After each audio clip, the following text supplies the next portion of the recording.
Good day, everybody. Tim Haefke from TopNotch Trading. Wednesday, October 5th. I'm here with today's MrTopStep update. Well, these markets are kind of wild and really can't make up their minds what they really want to do. And we're coming into October, one of the months in history that doesn't bode well most of the times for these index futures. But I'm going to talk about the 30-year bond and what I'm looking at.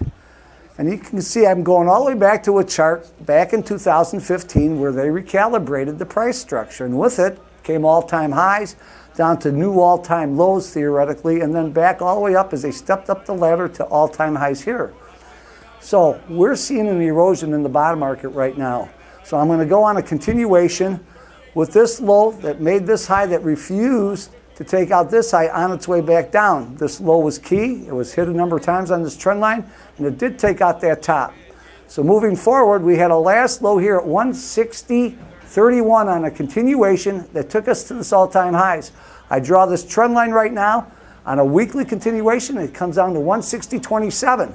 And if you look, it's kind of lining up that if we see further fallout, that's going to be our objective right now. I have to see it within this week or next week to make that target viable.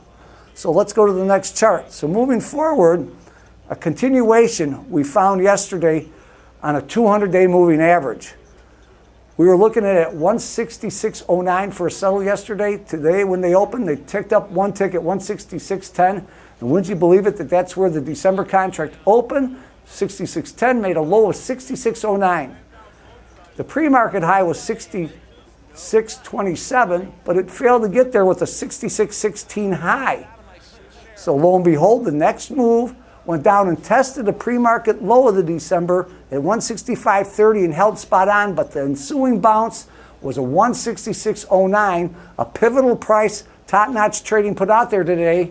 And when that level held, it keyed to move under 165.30, and since making a high, two-week high of 167.03, excuse me, got my handle wrong, 170.03, we've seen almost 5 full points off this bond, further erosion. So let's go to the next chart. So with this in mind, what was so key about finding our last week December high of 170.03, on a continuation, we gapped.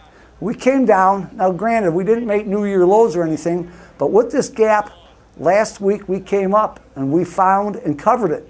This was on a continuation of 169.29, 170.03. Coincidence? So lo and behold now, as we move forward, we're going to try to find this last low that took us to the year highs. Next chart.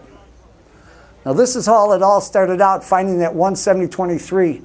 On a regular session, we came down to make a low of 164.17, 24 hours 164.13, excuse me. And this is where we found and covered that gap. And ever since we've seen this erosion, watch out if we take out this September low of 164.13, because then we'll find that continuation target of 160.31 to 160.27. And last and lo, behold, this is what bothers me so much on the December contract. Next chart. Right here, 50-day moving average. You can see it peaked and started to descending.